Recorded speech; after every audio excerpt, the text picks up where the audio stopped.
Have you noticed that some of the biggest regrets in your life do not come from saying no? They come from saying yes when every part of you wanted to say no. Maybe you have agreed to help someone when you were already exhausted. Maybe you have cancelled your own plans because you didn't want to disappoint anyone. Or maybe you have smiled and said, it's okay, when deep down it wasn't. Then later, you replay the moment in your mind and you ask yourself, why do I keep doing this? If that sounds familiar, I don't think your problem is that you don't know how to say no. I think you are afraid of what saying no might cost you. And until you understand that, nothing will really change. Most people think that they say yes because they are kind, they are good people. Sometimes that is true, but sometimes it is because they are afraid. They are afraid of disappointing people. They are afraid of looking selfish. They are afraid of being misunderstood. But the truth is that we say yes most of the times because we don't want to risk losing someone's approval. Here is something to think about. Imagine you have had a long day and all you want is a very quiet evening to rest. And just as you sit down to rest, your phone rings. A friend calls you asking you for a favor. And you know you are tired right now. You know you need the evening for yourself. You need to rest. But before you have even thought about it, you hear yourself saying, sure, no problem. And then you hang up and almost immediately you regret it. I want you to notice what just happened. The other person did not force you to say yes. Your fear of losing their approval did. And that is an important difference because if fear is making your decisions, you will continue to say yes even when it is hurting you. But that does not mean that you should stop helping people. That's not what I'm saying. Helping other people is a beautiful thing, but helping someone should come from willingness and not guilt.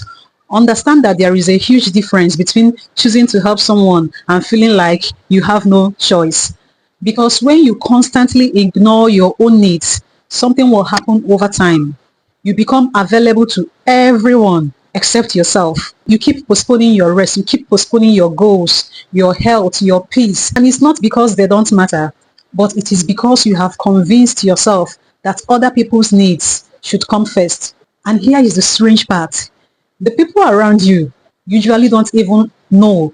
They don't even realize that you are struggling on the inside. They simply hear you say, yes. So they assume that you are happy to help.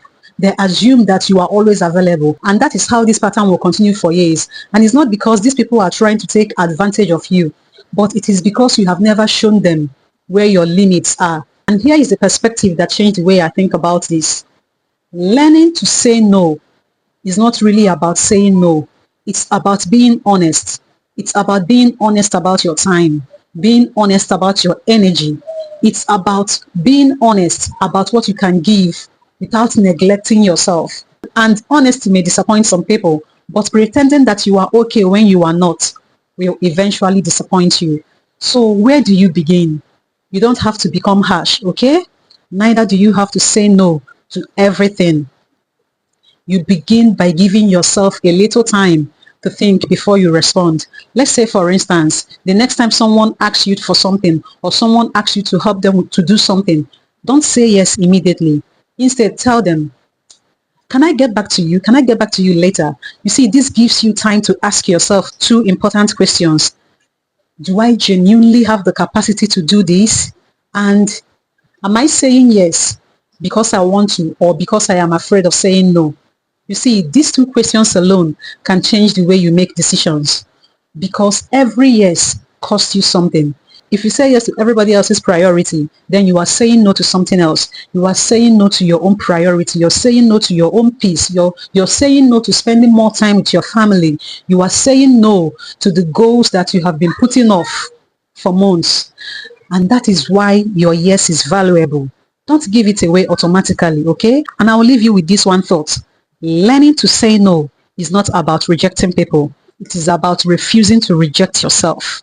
Learning to say no is not about rejecting people. It is about refusing to reject yourself.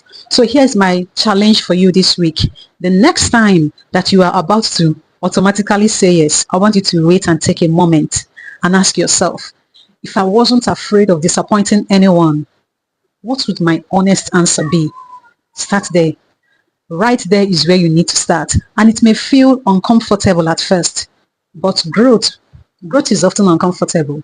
If this video helped you to see yourself a little differently, let me know in the comments, okay? I would love to hear your thoughts. I would love to hear how this video resonated with you. And if you are enjoying this kind of videos, if you're enjoying this kind of conversation, I would love for you to subscribe and stay connected. Thank you so much for watching. And until next time, keep growing, keep believing, and keep becoming. Remember to stay focused. God bless you.